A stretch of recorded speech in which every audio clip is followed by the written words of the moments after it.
ஜெய் குருதத், ஜெய் குரு பரசுராம். நமஸ்காரம். நான் கரூரிலிருந்து வல்சலா பணிக்கர், பிரசன்ன ஜோதிடர். இன்றைக்கி நம்ம 2025ஆம் ஆண்டு புத்தாண்டு ராசி பலன்கள் கும்ப ராசிக்கு எப்படி இருக்குன்னு பார்க்க போகிறோம்.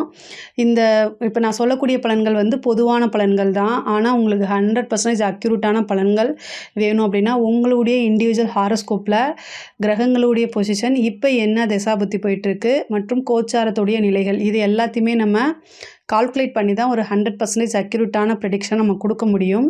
இருந்தாலும் நான் சொல்லக்கூடியது வந்து 90% கரெக்டாக தான் இருக்கும். இந்த 2025ஆம் ஆண்டு வந்து எப்போ பிறக்குது அப்படின்னா மார்கழி மாதம் 16ஆம் தேதி உத்திராட நட்சத்திரம் 1ஆம் பாதம் தனுசு ராசி பிரதமை திதி புதன்கிழமையில் இந்த வருஷம் பிறக்குது. இந்த 2025ஆம் வருடத்தில் நீங்கள் எடுக்கக்கூடிய ஒவ்வொரு முயற்சியுமே வந்து சக்ஸஸ் ஆகணும் அப்படின்னு உங்களுக்காக நான் அம்பாள் கிட்ட பிரார்த்தனை பண்ணிக்கிறேன். இந்த வருஷம் வந்து நிறைய மாற்றங்கள் தான். ஆனால் பெரிய லெவலில் நீங்கள் தொட்டதெல்லாமே சக்ஸஸ் ஆகும் அப்படின்னு நம்ம சொல்ல முடியாது. ஏன்னா இந்த சனி வந்து உங்களுக்கு கொஞ்சம் பாதிப்புகள் இன்னும் குறையில. ஜென்ம சனி வந்து உங்களுக்கு வாக்கு சனியாக போக போகுது. அது மட்டும் இல்லாமல் இந்த சனி பயிற்சி மார்ச் மாதம் வருது, மே மாதம் குரு பயிற்சி, அப்புறம் ராகுகேது பயிற்சி, இது ரெண்டுமே 3 பயிற்சி பெரிய பயிற்சி இருக்குது. இதில் வந்து என்னென்னா இந்த 7.5 சனியோடைய பாதிப்பு இன்னும் உங்களுக்கு முழுமையாக குணமாகலை. அது என்னென்னா வாக்குச்சனி, அதாவது ஜென்ம சனிலேருந்து வாக்குச்சனியாக போகிறது மட்டும் இல்லாமல் ராகு வந்து உங்களுக்கு ஜென்ம ராகுவாக வரப்போகிறாரு, கேது 7ல் வரப்போகிறாரு. இதுவே வந்து ஒரு பெரிய டிப்ரெஷன், மனநிலை, குழப்பமான விஷயங்கள் இதெல்லாமே கொடுப்பாரு. ஆனால் நீங்கள் மெடிடேஷன் அப்படிங்கிறது ரொம்ப முக்கியமானது. கும்ப ராசிக்கு வந்து பார்த்திங்கன்னா ஒரு விஷயத்தை எடுத்து அதை செஞ்சு முடிக்கலைன்னா தூங்கவே மாட்டீங்க. உழைக்கிறதுல வந்து லெவலில் பெரிய லெவலில் இருப்பீங்க. ஆனால் என்ன அப்படின்னா இந்த ராகு கேது பயிற்சி வந்து உங்களுக்கு பெரிய லெவலில் வந்து டிப்ரெஷனை உருவாக்கி விட்டுரும். ரொம்ப ரொம்ப கவனமாக இருங்க. மெடிடேஷன் தான் இதுக்கு ஒரு சிறந்த வழி. ராகு கேதை பொறுத்த வரைக்கும் நீங்கள் வந்து கோவில் துர்க்கை அம்மன் வழிபாடு பண்ணுங்கள். துர்க்கை தான் சனிக்கிழமை ராகு காலத்தில் துர்க்கை வழிபாடு இது ரொம்ப ரொம்ப சிறப்பான பலன்களை கொடுக்கும். சனிக்கிழமை ஏன்னா சனியோட வீட்டுக்கு ராகு வராரு. சனிக்கிழமை ராகு காலத்தில் துர்க்கையை போய் வழிபாடு பண்ணுங்கள். இல்லைன்னா காளி வழிபாடு ரொம்ப பெஸ்ட்டு. சனிக்கிழமை காளி வழிபாடு பண்ணுங்கள். இது ரொம்ப ரொம்ப பெஸ்ட்டாக இருக்கும் உங்களுக்கு. வாக்குச்சனி கோப்பை குலைக்கும்னு சொல்லுவாங்க. நீங்கள் பேசக்கூடிய வார்த்தைகளை நிதானமாக ரொம்ப ரொம்ப முக்கியமானது. தொழிலை பொறுத்த வரைக்கும் உங்களுக்கு 10ஆம் இடத்துக்கு வந்து குரு பார்வை வந்து எவ்வளோ நாளைக்கு இருக்குன்னா 18ஆம் தேதி 18 மே மாதம். இந்த தொழில் ஸ்தானத்தை பொறுத்த வரைக்கும் குரு வந்து உங்களுக்கு மே மாதம் 18ஆம் தேதி வரைக்கும் குருவோடைய பார்வை இருக்குது. அதுக்கப்புறம் குரு வந்து உங்களுக்கு 5ஆம் இடத்துக்கு 11ஆம் இடத்தை பார்க்குறாரு. 5ஆம் இடத்துக்கு போய் 11ஆம் இடத்தை பார்க்குறாரு. தொழில் மூலிமா உங்களுக்கு நல்ல லாபம் வரக்கூடிய காலகட்டம் தான்.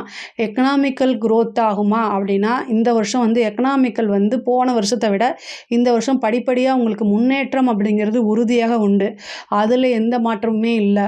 ஆனால் என்ன அப்படின்னா நீங்கள் செய்யக்கூடிய ஒவ்வொரு செயலும், ஒரு தொழிலுக்காக நீங்கள் போடக்கூடிய ஒவ்வொரு எஃபர்ட்டும், ஒவ்வொரு முயற்சியுமே நிறுத்தி நிதானமாக போட்டிங்கன்னா தான் அதை சக்ஸஸ் பண்ண முடியும்.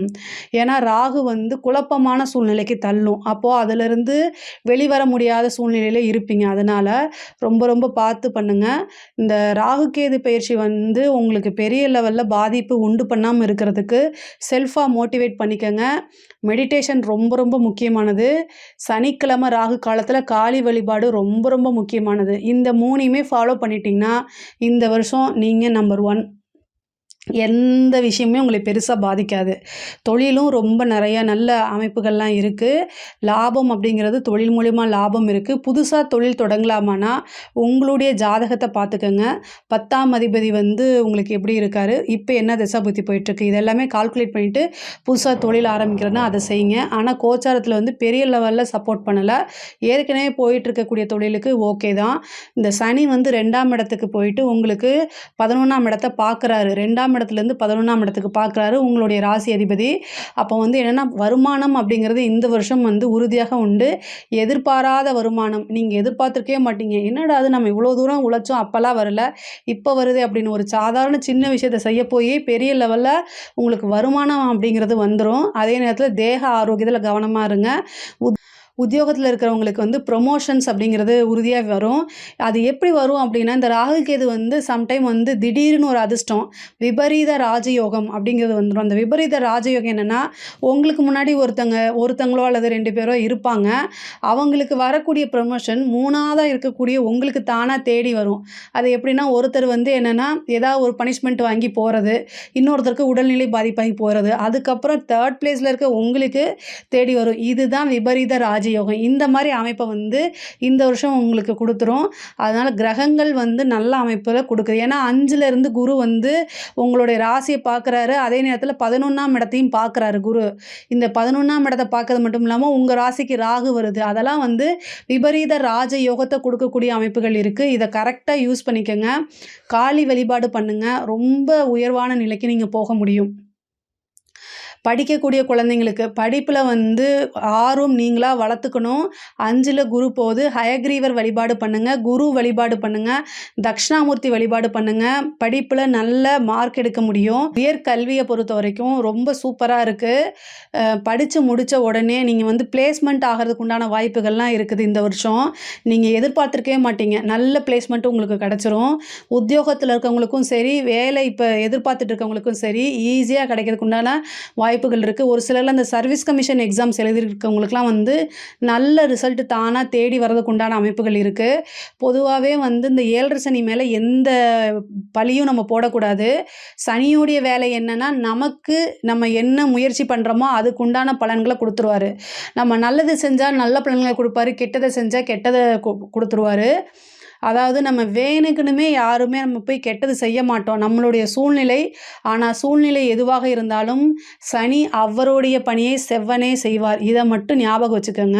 ஸோ நம்ம என்ன போடுறோமோ அதுதான் நமக்கு திருப்பி கிடைக்கும். ஸோ இந்த விஷயத்துலேருந்து நீங்கள் விலகாதீங்க. கும்பராசிக்காரங்க ஈஸியாக வின் பண்ணணும். ஷார்ட்டாக, அதாவது குறுகிய காலத்துக்குள்ளே ஒரு பெரிய லெவலில் வரணும் அப்படின்னு நினைப்பீங்க. சனியோடைய பாதிப்புகள் முழுமையாக இன்னும் உங்களுக்கு போகலை. வாக்குஸ்தானத்தில் குடும்பஸ்தானத்தில் தான் இருக்கார். அதனால் ரொம்ப நிறுத்தி நிதானமாக செயல்படணும். ஆனால் உங்களோட வளர்ச்சி அப்படிங்கிறது நிர்ணயிக்கப்பட்டது தான். அதில் எந்த மாற்றமுமே கிடையாது. 2025ஆம் ஆண்டு உங்களுடைய வளர்ச்சி அப்படிங்கிறது நிர்ணயிக்கப்பட்டு விட்டது. ஸோ அதனால் நீங்கள் கவலையே பட வேண்டாம். நீங்கள் உங்களுக்கு உண்டான முயற்சியை மட்டும் போட்டுகிட்டே இருங்க. அது உறுதியாக சக்ஸஸை தான் கொடுக்கும். இந்த கேது 7ஆம் இடத்துக்கு வந்திருக்கனால கணவன் மனைவியிடையே வந்து ஒற்றுமையாக இருந்தால் அதை பிரித்து விட்றதுக்கு உண்டான எத்தனை வழி இருக்கோ அத்தனையும் பார்ப்பாரு. அதாவது நீங்கள் அமைதியாக போகணுன்னு நினச்சா கூட உங்களுடைய வீட்டில் இருக்கவங்க அப்படி போக மாட்டாங்க. 7ல் கேது, அந்த கேது அப்படிங்கிறதே கட் பண்ணி விடுறதுங்க தாங்க. அது வந்து உங்களுடைய கழுத்தை இறுக்கி பிடிச்சிட்டு மூச்சு விட முடியாத அளவுக்கு உங்களை வந்து கொண்டு போய் தள்ளி விடும். ஆனால் அதனால் கவனம் செலுத்துங்க. அதாவது அமைதியாக போங்க, அட்ஜஸ்ட்மெண்ட் பண்ணி போங்க. இதைத்தான் நான் சொல்ல முடியும். வாக்குச்சனி கோப்பை வலிக்கும். அதாவது அவசரப்பட்டு எந்த வார்த்தையும் விட்டுறாதீங்க. அதையே பிடிச்சிக்கிட்டு அவங்க என்னென்னா சண்டைக்கு வருவாங்க. அதனால் அமைதியாக போயிருங்க. பிரச்சனை வருதுன்னு நினச்சிட்டு வீட்டை விட்டு வெளியில் அமைதியாக வெளியில் போய் எங்கேயாவது சாப்பிட்டுட்டு திரும்ப வந்துடுங்க. அந்த மாதிரி பண்ணுங்கள். ரொம்ப ரொம்ப கஷ்டமான நெருக்கடியான சூழ்நிலைகள் தான். கணவன் மனைவியாக இருந்தால் கணவனையும், கணவனாக இருந்தால் மனைவியும் ஒருத்தருக்கு ஒருத்தர் வந்து புரிஞ்சு அனுசரித்து நடக்கிறது வந்து இந்த வருஷத்தில் ரொம்ப ரொம்ப முக்கியமானது. பெண்களாக இருந்தால் கணவருடைய தேக ஆரோக்கியத்திலையும், ஆண்களாக இருந்தால் மனைவியுடைய தேக ஆரோக்கியத்திலையும் கவனம் செலுத்துறது ரொம்ப ரொம்ப நல்லது. அதே மாதிரி பூர்வீக சொத்துக்கள் இருந்த வில்லங்கங்கள்லாம் நீங்கி பூர்வீக சொத்துக்கள் தானாக தேடி வரதுக்கு உண்டான அமைப்பு இருக்குது. இது வரைக்கும் என்ன ப்ராப்ளம் இருந்தாலும் அது எல்லாமே சால்வ் ஆயிருங்க. எதிர்பார்த்த விஷயங்கள் நடக்கும். உங்களுக்கு இந்த 2025ல் ஒரு பெரிய ட்ரீம் வச்சுருப்பீங்களே, அது எல்லாமே நிறைவேறக்கூடிய அமைப்புகள் இருக்குது. தாய் வழி சொத்துக்கள், தந்தை வழி சொத்துக்கள்லாம் வந்து தானாக தேடி வரதுக்கு உண்டான வாய்ப்பு இருக்குது. ஒரு சிலருக்கு பினாமி சொத்துக்கள் கிடைக்கிறதுக்கு உண்டான வாய்ப்பு இருக்குது. நீங்கள் எந்த அளவுக்கு முயற்சி போடுறீங்களோ அந்த அளவுக்கு இருக்குது. திடீர்னு ஒரு அதிர்ஷ்டமும் காத்துக்கிட்டு இருக்குது. பெண்களை பொறுத்த வரைக்கும் இந்த வருஷம் ரொம்ப சூப்பராக இருக்குது. வீட்டில் கொஞ்சம் அனுசரியாக நடந்துக்கங்க. வீட்டை விட்டு நீங்கள் வெளியில் போகும்போது கரெக்டான இன்ஃபர்மேஷன் நீங்கள் சொல்லிட்டு போங்க. சோஷியல் மீடியாவில் ஆக்டிவாக இருக்கக்கூடிய ஆணாக இருந்தாலும் சரி, பெண்ணாக இருந்தாலும் சரி, கும்ப ராசியை பொறுத்த வரைக்கும் சனி 2ஆம் இடத்துல இருக்குது. சோஷியல் மீடியா வந்து பார்த்திங்கன்னா இருக்கிறவங்க பேசக்கூடிய விஷயங்கள் எல்லாம் ரொம்ப கவனமாக இருங்க. இல்லை அப்படின்னா நெகட்டிவாக ஆகிறதுக்கோ அல்லது அதனால் ஒரு அவமானங்கள் வரத்துக்கு உண்டான வாய்ப்பு இருக்குது. ரொம்ப ரொம்ப கவனமாக இருக்கணும். காதல் சம்மந்தப்பட்ட பிரச்சனைகள் உங்களுக்கு வந்து காதல் சம்மந்தப்பட்ட பிரச்சனைகளில் ஏதாவது ஒரு ப்ராப்ளம் வரதுக்கு வாய்ப்பு இருக்குது. அதனால் ரொம்ப ஜாக்கிரதையாக இருக்கணும். திருமணத்தை பொறுத்த வரைக்கும் வந்து பார்த்திங்கன்னா உங்களுடைய களத்திர ஸ்தானத்துக்கு வந்து பார்த்திங்கன்னா எந்த கிரகங்களுடைய எதுவுமே இல்லை. ராகு கேது மட்டும்தான் வருது. அதாவது கேது வந்து 7ஆம் இடத்துக்கு வராரு. எப்போ வராரு அப்படின்னா மே மாதத்துக்கு அப்புறம் வராரு. இந்த கேது வரும்போது உங்களுக்கு 7ஆம் அதிபதியோட தசாபுத்தியாக இருந்தால் மட்டும் நீங்கள் வந்து அதை ப்ரொசீஜர் பண்ணுங்கள். இல்லை அப்படின்னா ஆஃப்டர் ராகு கேது பயிற்சி வரைக்கும் வெயிட் பண்ணுறதா ரொம்ப நல்லது. அதுக்குள்ளே இந்த 7.5 சனியும் போயிடும். ஏன்னா குடும்பஸ்தானத்துக்கு சனியும் 7ஆம் இடத்துல கேதுவும் இருக்கும்போது அவ்வளோ பர்ஃபெக்டான நம்ம டைம் அப்படின்னு சொல்லிட முடியாது. அதனால் திருமணம் சம்மந்தப்பட்ட விஷயங்களில் வந்து உங்களுக்கு 7ஆம் அதிபதியோட தசாபுத்தி ரொம்ப ஸ்ட்ராங்காக இருக்குது, 7ஆம் இடம் ரொம்ப ஸ்ட்ராங்காக இருக்குது அப்படின்னா அதுக்குண்டான ப்ரொசீஜர், அதாவது உங்களுடைய ஃபேமிலி ஜோசியரை கலந்து ஆலோசிச்சுட்டு அதுக்குண்டான விஷயங்களை செய்யுங்க. ரொம்ப நாளாக குழந்தை பேபிக்காக நீங்கள் ட்ரை பண்ணுறீங்க, நீங்கள் நிறைய ட்ரீட்மெண்ட்டும் எடுத்துகிட்டு சக்ஸஸ் ஆகலை, ஃபெயிலியர் ஆகிருக்கு அப்படின்னா இந்த ராகு கேது பயிற்சி சூப்பரானது. பொதுவாகவே இயற்கை அல்லாத செயற்கை முறைக்கு வந்து ராகு கேது தான் நம்பர் 1. இதை நான் நிறைய டைம் சொல்லியிருக்கேன். இந்த ராகு கேது எதுக்கு சப்போர்ட் பண்ணுதோ இல்லையோ செயற்கை முறை கருத்தரிப்பு குழந்தைகளுக்கெல்லாம் இது சப்போர்ட் பண்ணும். IVF டெஸ்ட் டியூப் பேபிக்கெலாம் நீங்கள் போகணும் அப்படின்னா புற்று வழிபாடு பண்ணுங்கள். அது ரொம்ப ரொம்ப சக்ஸஸை கொடுக்கும். அதே மாதிரி வந்து குலதெய்வ வழிபாடு பண்ணுங்கள். ஃபஸ்ட்டு குலதெய்வ வழிபாடு பண்ணிவிட்டு அதுக்கப்புறம் புற்று வழிபாடு பண்ணுங்கள். ஆணாக பிறந்தால் நாகராஜன், பெண்ணாக பிறந்தால் நாகராணின்னு பேர் வைக்கிறேன்னு மனசார பிரார்த்தனை பண்ணிவிட்டு அதுக்கப்புறம் நீங்கள் வழிபாடு பண்ணுங்கள். வழிபாடு பண்ணி முடிச்சுட்டு ட்ரீட்மெண்ட்டுக்கு போங்க. கண்டிப்பாக 100க்கு 200% உங்களுக்கு சக்ஸஸை கொடுக்கும். ஏன் அப்படின்னா மே மாதம் வந்து ராகு கேதுவும் பயிற்சி ஆகுது, குருவும் பயிற்சி ஆகிறாரு. உங்கள் ராசிக்கு 5ஆம் இடத்துல இருந்து குரு உங்கள் ராசி அதிபதியை பார்ப்பாரு. ராகு உங்கள் ராசிக்கு வராரு. செயற்கை முறை கருத்தரிப்புனாலே ராகு கேதுக்கள் வந்து சப்போர்ட் பண்ணும். அதனால் வந்து 100க்கு 200% கும்ப ராசியில் இருக்கிறவங்களோ அல்லது கும்ப ராசியில் இருக்கிற நபர்கள் உங்களுக்கு தெரிந்தவங்களோ இந்த டெஸ்ட் டியூப் பேபிக்கு இந்த டைம் ட்ரை பண்ணால் 2025ல் உங்களுக்கு உறுதியாக வந்து குழந்தை பாக்கியம் அப்படிங்கிறது உறுதியாக உண்டு. அரசியல்வாதிகளுக்கு, அரசாங்க துறையில் இருக்கவங்களுக்கு ரொம்ப கடுமையான காலகட்டம். எல்லா விதத்துலேயும் நிறுத்தி நிதானமாக ரொம்ப ரொம்ப பொறுமையாக ஹேண்டில் பண்ணணும். ஈஸியாக வந்து ஒரு பேர் எடுத்துருவீங்க. அது வந்து உங்களுக்கு அவமானத்தை கொடுக்கும். அது தேவையில்லாத பனிஷ்மெண்ட்டை கொடுத்தும். அரசியல்வாதிகளுக்கு வந்து உங்களுடைய பேச்சு, அதாவது 2ஆம் இடத்துல சனி வருது, நீங்கள் பேட்டி கொடுக்கும்போது அல்லது உங்கள் கட்சிக்காரங்கிட்ட பேசும்போது ரொம்ப கவனமாக பேசணும். ராகு வந்து உங்களுடைய ராசியில் இருக்கார், வாக்குஸ்தானத்தில் வந்து சனி இருக்கார். இது எல்லாம் என்ன பண்ணும் அப்படின்னா நீங்கள் நல்லவராக இருப்பீங்க, யதார்த்த உண்மையை பேசுவீங்க. ஆனால் மக்கள்கிட்ட போர்ட்ரேட் பண்ணும்போது அது எப்படி மாறும் தெரியுமா? நீங்கள் வந்து பெரிய வில்லன் மாதிரியோ அல்லது ஆணவத்தில் திமிராக பேசுகிற மாதிரி போர்ட்ரேட் பண்ணி காமிச்சிரும். அப்போது உங்களுடைய கெரியர், அதாவது அந்த பொலிட்டிக்கல் கெரியருங்கிறது பெரிய கேள்விக்குறியாக மாறுறதுக்கு வாய்ப்புகள் இருக்குது. கட்சி அதை வந்து உங்களுக்கு சப்போர்ட் பண்ணாமல் போயிடும்.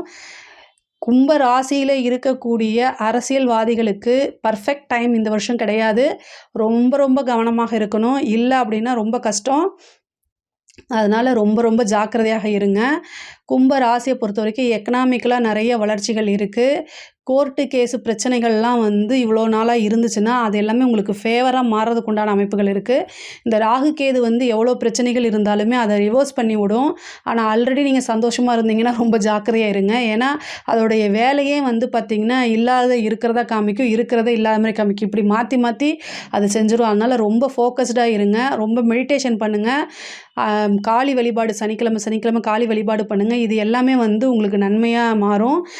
இந்த 2025 வந்து கும்ப ராசியை பொறுத்த வரைக்கும் எக்கனாமிக்கலாக நிறைய க்ரோத் இருக்குது. அதே நேரத்தில் ஹெல்த்லேயும் குடும்பத்துலேயும் வந்து பேச்சுலேயும் சரி கவனமாக இருந்துட்டாலே ரொம்ப சூப்பராக தான் இருக்கும். இதில் ஏதாவது சந்தேகங்கள் இருக்குது அப்படின்னா கமெண்ட்ஸில் கேளுங்க. கண்டிப்பாக நான் ஆன்சர் பண்ணுறேன். நம்மளுடைய சேனலை லைக் பண்ணுங்கள், ஷேர் பண்ணுங்கள், சப்ஸ்கிரைப் பண்ணுங்கள். நன்றி, வணக்கம்.